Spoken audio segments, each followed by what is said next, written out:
Microgrids have been all done in the either as a CSR projects or as demonstration projects, pilot projects, without any specific policy in place.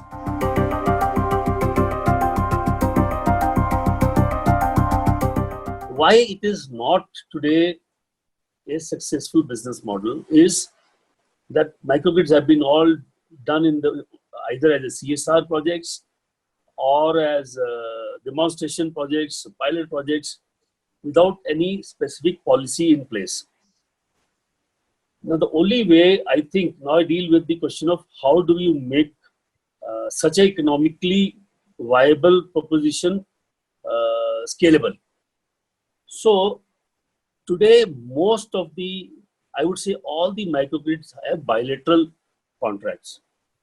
There is the owner of the microgrid who eventually owns the investment and has to recover, and there is the consumer. Now, the two are independent of the regulations. The risk that the microgrid owner carries is of being stranded anytime the distribution company prefers to start supplying power on its own. So they probably look at a 10-year amortization of a plant which actually needs to be amortized over 25 years. With the result, the entire cost of that power, amortized over half the payback period normally, comes to about 20 rupees. Now, is it fair for a consumer who deserves the lowest cost of power, the lowest charges for power, to be charged with 20 rupees? And they are charged very impliedly through 120 rupees, 170 rupees per point per annum, per month, and restricting the supply to only X kilowatt or X units. So I think there has to be a tripartite agreement model where the DISCOM is deemed to be the purchaser of all the power.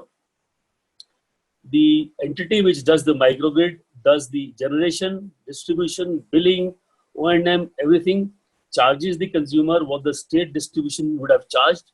The remaining is paid by the DISCOM, and all the RP obligations go to them. This model has been tested and approved by the Attorney General of India 10 years back, more than 10 years back.